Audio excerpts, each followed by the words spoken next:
Okey, Assalamualaikum dan selamat pagi.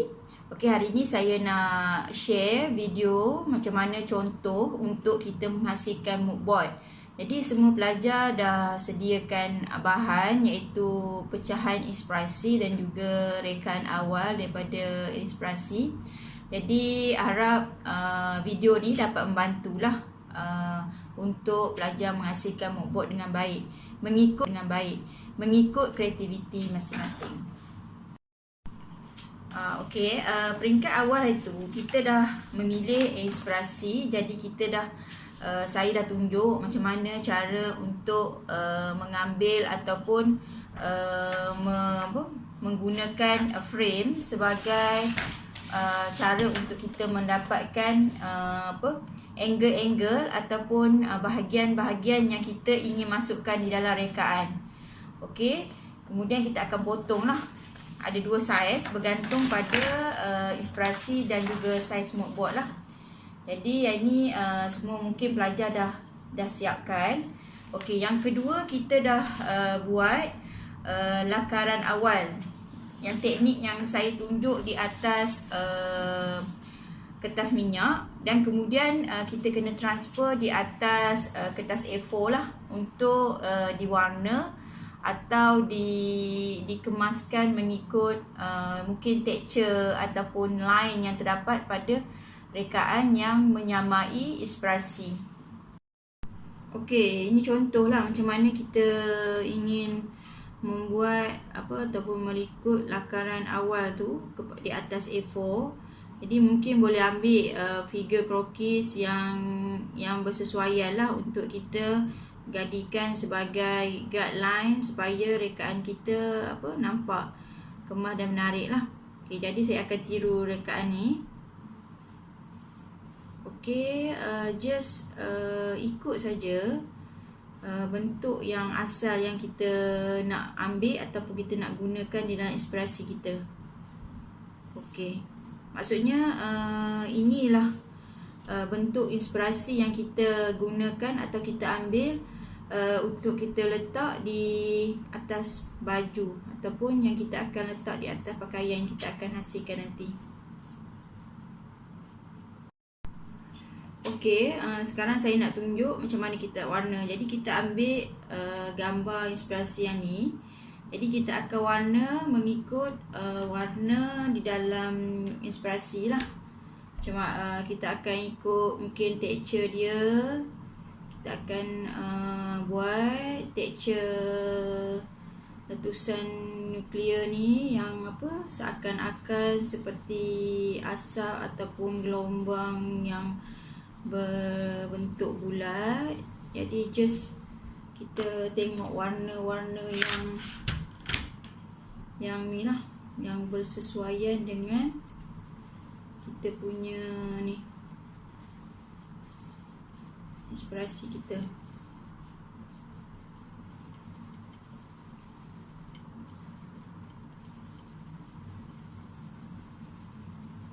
Jadi kita punya efek rekaan ni, lakaran ni, efek dia seolah-olah seperti ada bentuk lengkungan seperti kepulan asap lah yang berwarna orange ke merah-merahan. Jadi boleh guna pensel warna ataupun Kuricolor. Jadi saya pun dekat rumah, dekat Perak, tak bawa Kuricolor. Jadi saya guna pensel warna anak saya je. Saya pinjam pensel warna anak saya untuk saya ni lah, untuk tunjuk contoh pada awak semua. Okey, untuk lakaran awal ni kita jangan nampakkan sangat dia seperti baju, kerana ini bukanlah pakaian yang kita nak jahit. Maksudnya walaupun kita rasa macam tak logik lah, dekat bahagian atas ni ada gelembung-gelembung macam ni, macam mana nak pakai, macam mana nak jahit. Tu saya tekankan, ini bukanlah lakaran yang kita akan jahit. Ini adalah lakaran awal. Mood board ni dia fungsi dia yang pertama untuk untuk kita membuat lakaran awal ataupun yang kedua berfungsi sebagai inspirasi kita untuk menghasilkan koleksi pakaian. Ia bergantung pada kita punya ni lah, apa kegunaan ataupun fungsi yang kita nak buat untuk mood board tu. Kalau contoh fungsi kita sebagai untuk menghasilkan koleksi pakaian untuk butik, mungkin mood board dia tiada bukan konsep, tak ada inspirasi, dia just ambil trend pakaian terkini ataupun bentuk-bentuk pakaian yang ingin dihasilkan. Kalau pakaian casual, maksudnya pakaian bentuk-bentuk pakaian casual lah yang dia akan keluarkan pada mood board. Tapi untuk awak punya proses ataupun proses pembelajaran awak adalah untuk menghasilkan rekaan baru daripada inspirasi. Jadi fungsi mood board kita ingin melihat di mana ataupun bahagian mana bentuk inspirasi yang kita ambil untuk kita letak pada pakaian kita. Itu awak kena faham. Kena faham dua ataupun fungsi mood board itu sendiri. Tapi secara asasnya, umumnya ia adalah berfungsi sebagai untuk kita mencari idea ataupun sebagai idea ataupun rujukan untuk kita menghasilkan lakaran. Okey, masa kita warna juga, kita boleh kena pasti warna apa yang kita ingin keluarkan daripada inspirasi. Jadi awak boleh pilih lah warna-warna yang bersesuaian dengan kita punya inspirasi tu. Jadi awak boleh sambil mewarna tu boleh keluarkan lah warna yang kita ingin gunakan. Warna ni penting supaya kita punya rekaan tu nampak jelas lah, mengikut tema ataupun kita punya inspirasi tu. Tapi ada juga yang kita gunakan warna ikut trend ataupun ikut konsep pakaian kita. Tapi lebih sesuai lah kalau kita menjadikan inspirasi kita sebagai warna inspirasi kita sebagai rekaan kita. Okey, ni contoh yang kita dah siapkan. Jadi kita akan gunakan lakaran ni, kita akan tampal dekat atas kita punya mood board. Okey, first kali saya nak tunjuklah macam mana kita nak letak kita punya kedudukan mood board. Ini mengikut kreativiti. Ini sekadar saya menunjuk contoh lah. Okey, mungkin kita nak ambil sekeping terus. Ini gambar inspirasi utama kita lah, gambar inspirasi utama. Jadi kita just letak kat mana kita nak letak. Kat tengah, dekat sisi, ikut kreativiti. Jangan terlalu macam terpengaruh sangat. Saya letak kat tepi, semua nak letak kat tepi. Ada, ini ke kreativiti. Mungkin awak nak ikut, just nak ikut saja bentuk inspirasi, terpulang. Tak ada halangan. Cuma kena ada ruang lah untuk kita adakan tulis tajuk untuk kita punya mood board ni. Tinggalkan ruang dekat atas ni dalam 1 inci. Okey, baru kita akan tampal. Ataupun 1,5 inci baru kita akan tampal lah. Kat mana awak nak tampal itu mengikut kreativiti awak lah. Ni contoh saya tampal dekat sini untuk mood board. Okey, saya tampal kat sini.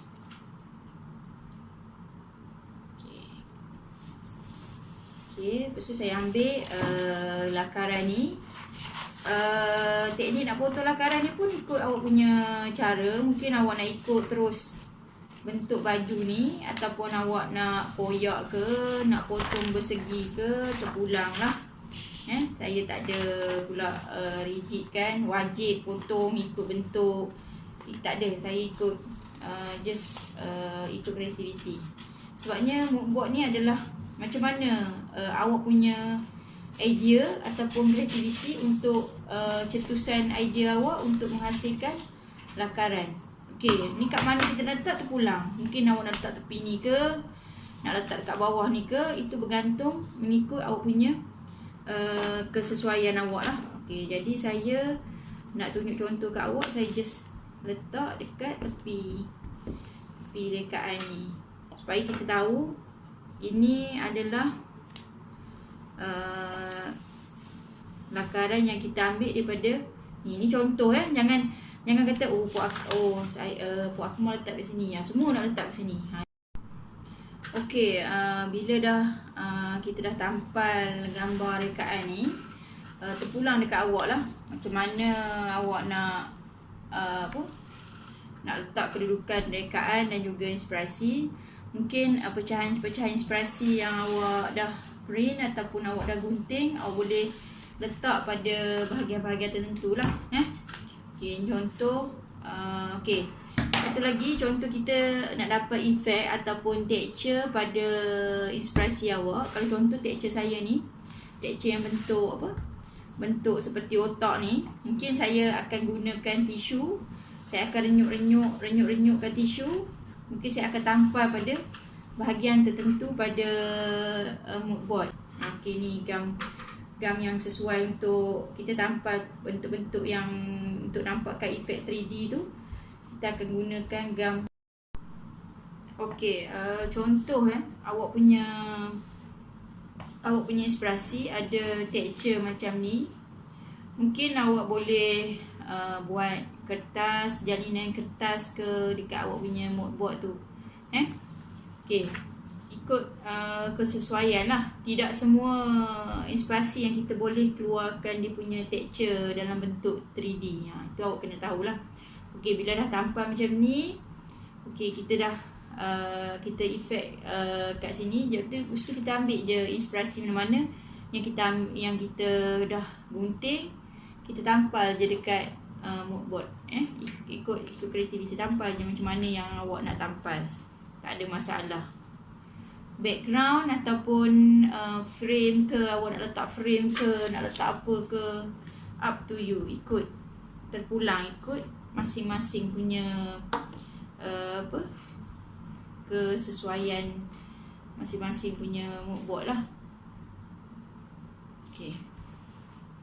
Okey, lakaran jangan hanya satu je, mungkin ada 2 ataupun 3 lah lakaran yang awak keluarkan daripada inspirasi awak, supaya kita punya mood board tu tak adalah hanya sekadar gambar semata-mata.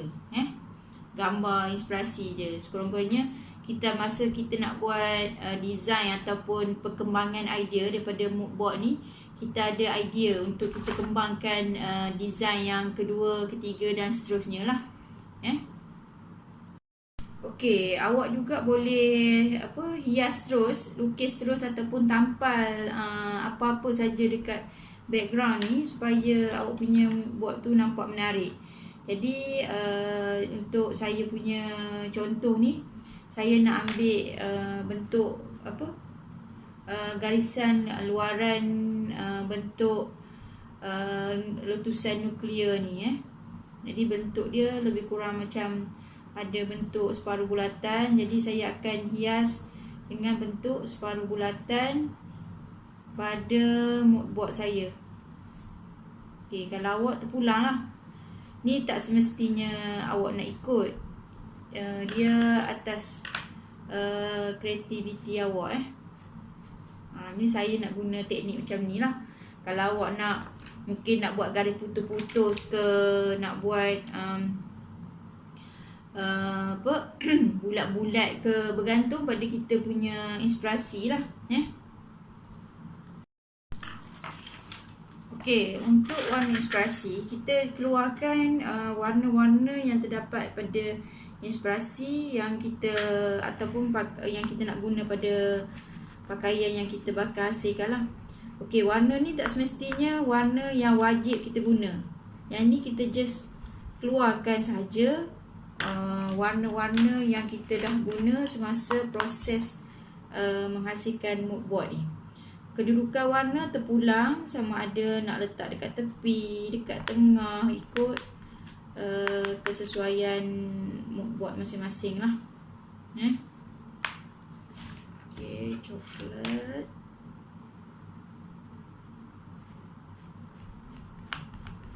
Ni keluar je. Kalau ada 10 warna awak keluar.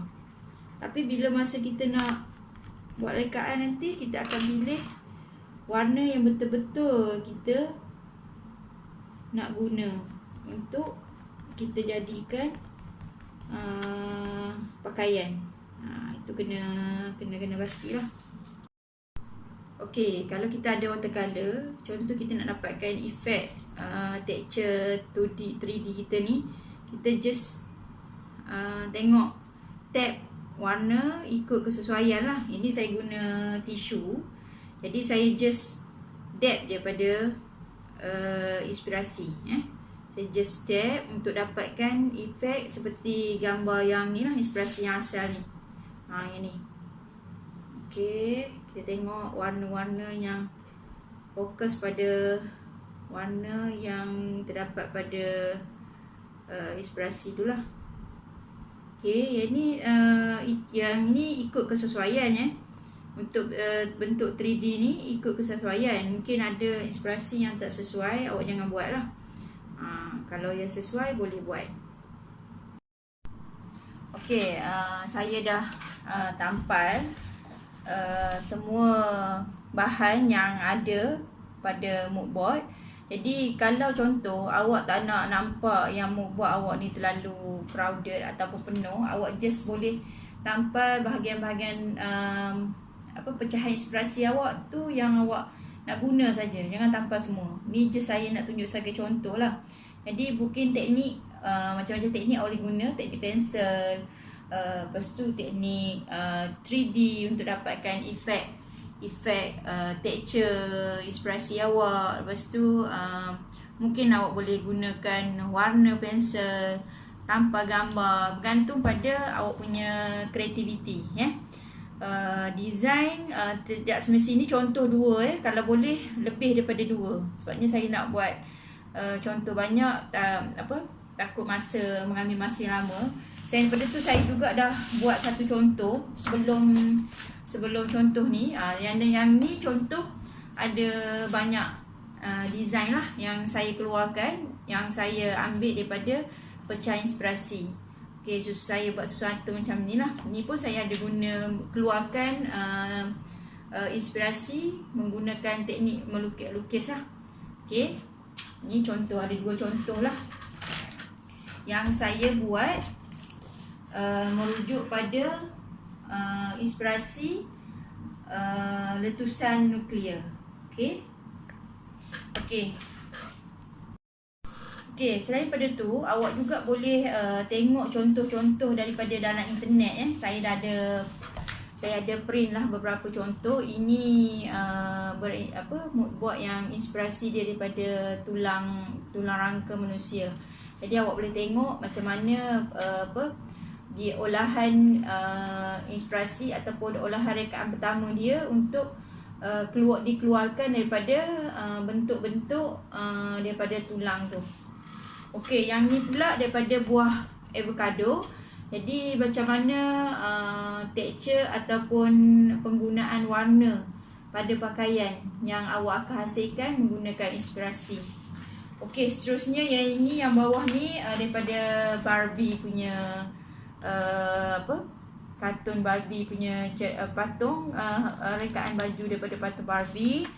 Okey, yang ini daripada inspirasi daripada Michael Jackson dan juga Vintage Lingerie. Yang ni, 2 ni. Okey, itu saja untuk okey, ini satu lagi contoh. Dia menggunakan mungkin daripada cendawan. Inspirasi daripada cendawan. Jadi dia tengok macam mana olahan inspirasi. Tapi yang ni maksudnya baju dia dah dihasilkan baju macam ni. Baju yang dia dah hasilkan daripada motif cendawan ni.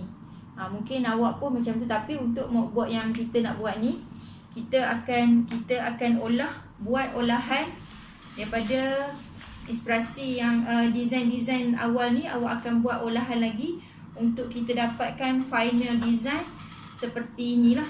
Macam ni. Okey, ni mungkin daripada ombak. Last kali design awak akan hasilkan macam ni. Untuk dapatkan texture pada fabric tu, mungkin buat teknik printed, okey, ataupun teknik draping pleat ke. Okey, ini contoh design ni. Dan juga satu lagi mana ya, satu lagi. Okey, ini contoh penggunaan warna, blocking color ataupun contrast color daripada alam semula jadi. Okey, saya rasa itu saja untuk video bagaimana cara untuk kita menghasilkan mood board.